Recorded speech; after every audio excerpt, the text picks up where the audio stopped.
welcome back everyone, welcome back. Again, just a short break as our players have conducted their vetoes. The lobby is set and we are loading into game number 1 of this, for now, ZvZ. And spawning in the bottom left hand corner of Hecate, we have the red Zerg player representing Starlight Twinkle. It is Wayne. And spawning in the top right hand corner, we have as opponent, we have the main race Terran and at times Protoss, but off racing a Zerg, the blue Zerg player representing the Platinum Heroes from the land of the UK. It is Eba. Here we go, the ZvZs are upon us. For the time being, it's possible that we could try to switch races mid-series. I think that is within the rulebook. I think that is possible, but for now, hatch first all around from both of our players. Everything is looking as it should, but both Eba and Wayne can be very aggressive here in this matchup, and they are more than willing to just spice things up and really throw a curveball at their opponents. Even though we're going for hatch gas pools, that doesn't mean that aggression is off the table. At any moment, we can cut workers, we can skip the Bailey Nest, or even commit to the Bailey Nest and floodlings across the map. There is a lot available here. There's a lot of mind games. There's a lot of, again, just really awkward timings that players can hit in ZvZ. But for now, everything is looking as it should, more or less. Everything looking as it should. So for now, again, just hatch gas pools all around. Overlords are moving out to get some scat information, get a read on what exactly is going on.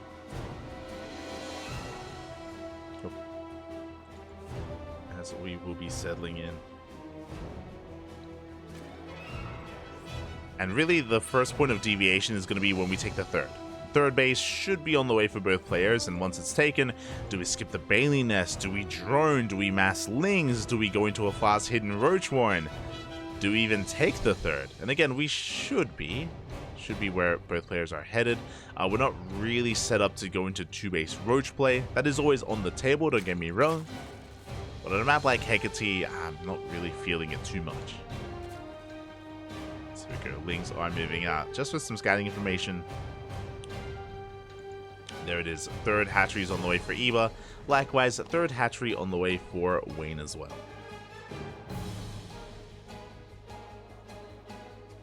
So far, everything is looking normal. Drones are moving out to eventually take our gas geysers. Gases? Bailey Nest, there it is. Bailey Nest is thrown down from Wayne. Bailey Nest also thrown down from Eba. No one is cutting any corners. No one is skipping anything crazy like that. Not yet.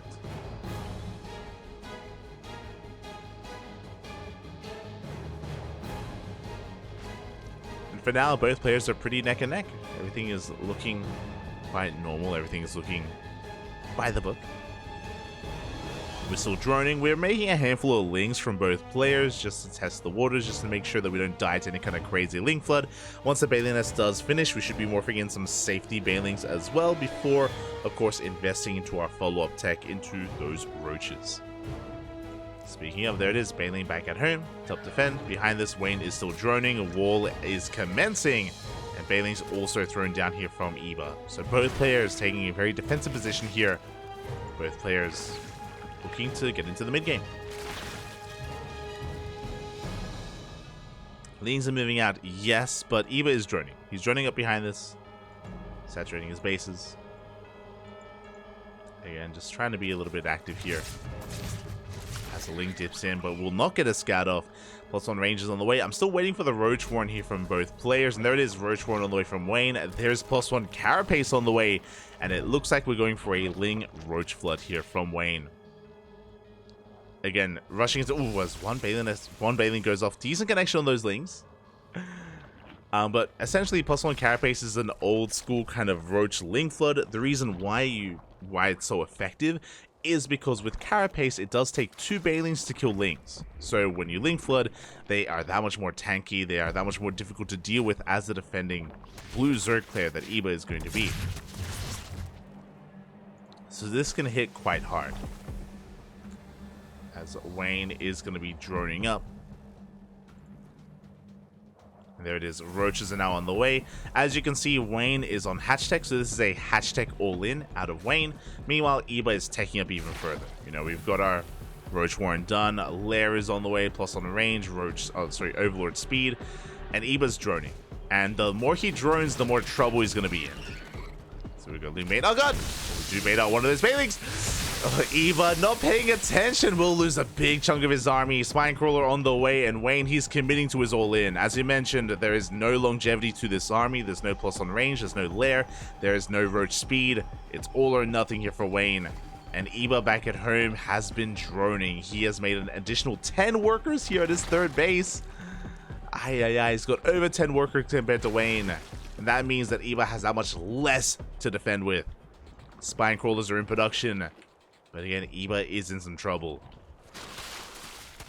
Wayne has arrived. It does focus on some of those roaches. The Bailings! They roll in! And they do get on top of that Spinecrawler. Spinecrawler is going to be going down. The boys are being pulled. They're trying to get the hell out of here. But the Bailings! They look for those connections. It looks like the drones, they will barely escape. Eba trying to wall off here at that natural. Bailings, they crash on 4. The roaches pushing into the natural base as well. Eba with reinforcements will clean this up, but is losing quite a lot of drones. And behind this, Wayne is droning. Wayne is working on his own lair tech and +1 range. He's working on that transition. Wayne has done enough damage to kind of remove that economic advantage that Eba once had. Now it is no longer there. And Wayne, now that he's in control, Spire is on the way. For those eventual mutas, we're droning up, taking our additional gases at the third. Get that second gas on the way. Eba likewise also going for mutas. Okay. Eba has some recovering to do. Again, is down in drones and has to drone up as heavily as possible. Eba is down in those workers. Spire Tech is a good option, don't get me wrong. Eba does scout, does confirm, does get eyes on that Spire. So Eba has a choice to make. Eba knows what Wayne is doing. Wayne also knows what Eba's doing. We cancel the Spire. We go for the Hydrogen. Let's go. Wayne looking to try to shut down those mutas by just going straight Hydra. Meanwhile, Eba is unaware. He has limited information. He does not know that the Spire has been cancelled. Eba's in the dark. Oh, for how much longer though? Because Lings... Never mind. I was going to say they're flooding in. They're going to get a scout. Not yet. As the Lings are just sharking outside. +2 range finishing up here for Eba. And Eba, he may just actually skip muta production entirely. Overseer comes back in, does get eyes on the Spire. Just to make sure that it finished. There it is, mutas are on the way. Meanwhile, Eba going for a Bailing drop here into the third. Oh boy. Here we go. The drop going to be making its way into the mineral line. Spore is finishing up. We have 6 mutas on the way. 6 mutas is good to gain map control, but we shouldn't be making any more than that. Especially with +2 range, we should be focusing on Roach Ravager. Meanwhile, the longer this goes on, the better it is for Wayne. Because Wayne is getting ready to go into Hydra, eventually Lurker, eventually Blackbird. The quality of the army for Wayne, or from these two players, is getting better and better for Wayne. Mutas have been revealed. Drop Lord still not going in yet. Ideally, Eba wants to try and distract Wayne with the main army. Okay, we have mutas through the center. We have roaches towards the left-hand side, and we have the drop here towards the right. Can we keep up? Hydras do reveal themselves. Drop coming into that third. Wayne doesn't react. Oh, but not the best Bailing connections here as we do waddle in and we get 4 drones. Eba looked like he second-guessed himself for a moment. And Wayne is pushing right through the center. Where there's Vials. Up. They do connect with the army. And again, Wayne just forcing his way in. +2 about to finish up here for Eba, but is it going to be enough? Vials, they do connect. But it's a numbers game. GG gets called. Wayne just has far too much on the ground, and Wayne will take game number 1. Whew. GG. Very nicely done here by Wayne. Does take the first game again. He was the player to take the initiative here in this series.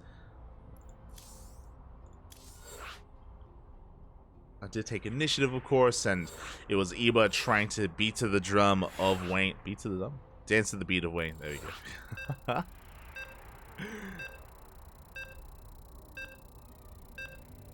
And Wayne was in the driver's seat of that game, just forcing reactions out of Eba. Really good scouting as well, able to get eyes on the Spire, able to respond with, of course, Hydras, and Eba had no idea that, of course, the Hydras were being invested in. I did like that Eba was at least focused and hyperfixated on Roach Ravager production, but it still was not enough. And spawning in the top left-hand corner, we have... Oh my god. We have the red Zerg player representing Starlight Twinkle, leading the series 1-0. It is Wayne. And spawning in the bottom right hand corner, we have the blue Zerg player representing the Platinum Heroes, looking to fight back, looking to bring it all back here and force the ace match. It is Eba.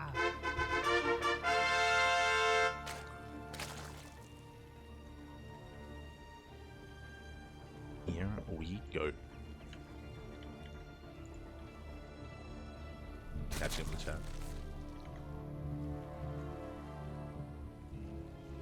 Oh, there's some romance in the chat, papi. Let's go.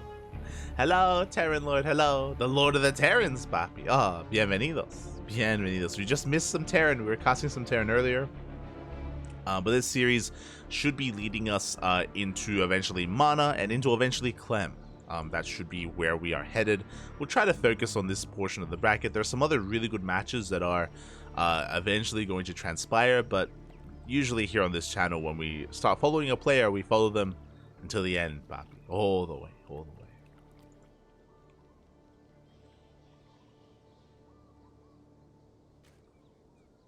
So now, everyone's moving out. Again, it was a hatch gas pool standard opener from both Wayne and Eba. Standard openers all around. Oh, I see Senor Sadsack. Ah, ¿qué tal, papi? ¿Qué tal? I can't call you by your real name because we're PG-13 here. But hello, Senor. Hello. You know what you are. But yeah, Happy New Year, everyone. Happy New Year. Hope you've all been enjoying yourselves. Hope you all had a great New Year and hopefully not too hungover or overworked.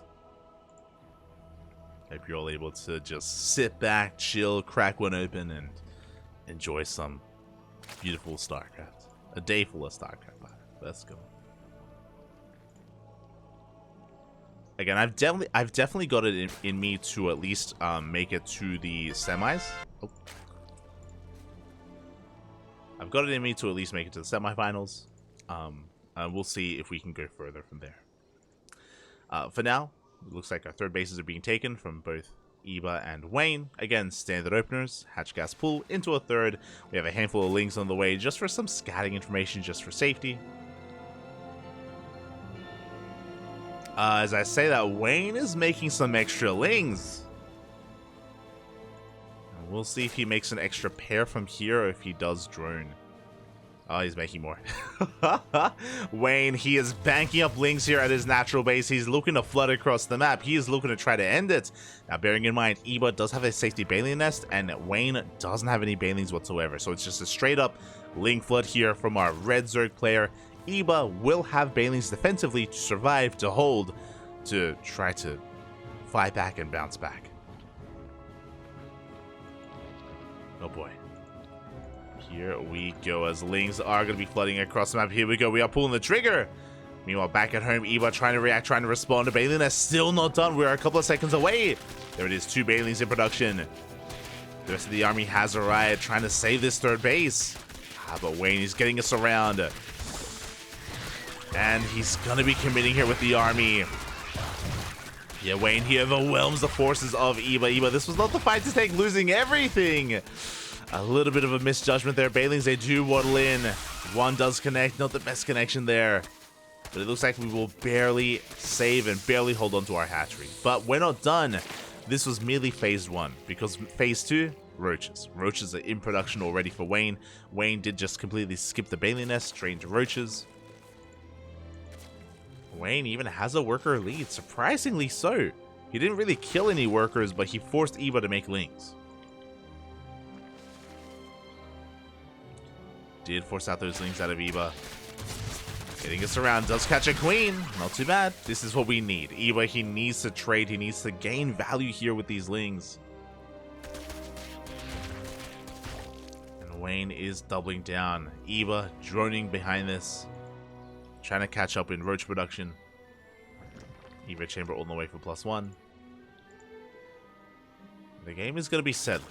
The game will settle from here. Ah, I spoke too soon. Okay. So, a couple of things. One, Wayne is droning, which means this move out from Wayne, I don't think he actually intends to commit. He's going to poke and pro, don't get me wrong. He actually may try to with all these roaches. He has potential. Very much so.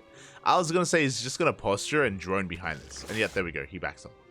Like, Wayne doesn't have to try to break his opponents. He might be able to. Don't get me wrong. Like, he could straight up win, potentially. But why risk it when you're already ahead? So Wayne, he backs off, he's droning. Because of his posturing, he forced out roaches, so he's forcing Eba to make units instead of drones.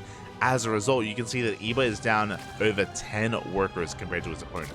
And that is purely because of, again, the posturing that we saw earlier, and Eba's doubling down. He's intentionally not droning, we're massing roaches.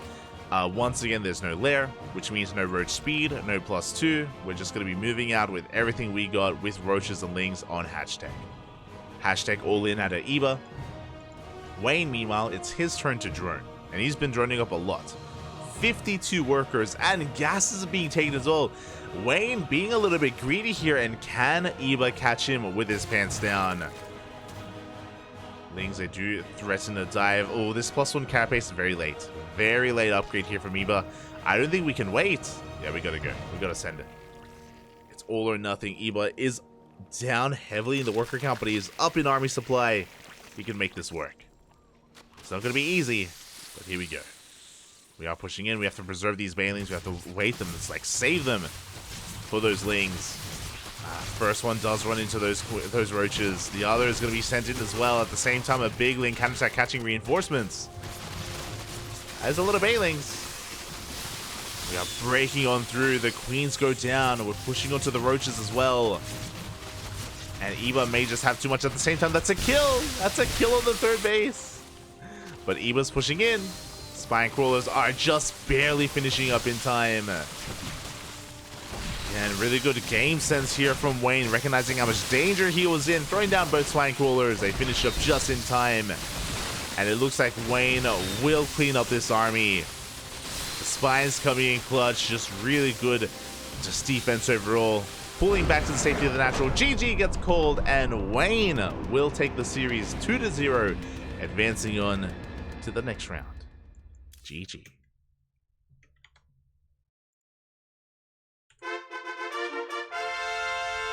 GG, well played again. Once again, Wayne was in the driver's seat. He was the one dictating the pace of the game, forcing Eba to react. And with that, congratulations. Congratulations to Wayne. My condolences to Eba here, as he is going to be knocked out of the tournament. But a good run nonetheless. And hey, if you're going to fall to anyone, may as well be a player like Wayne. Wayne is terrifying in his own right. Here we go.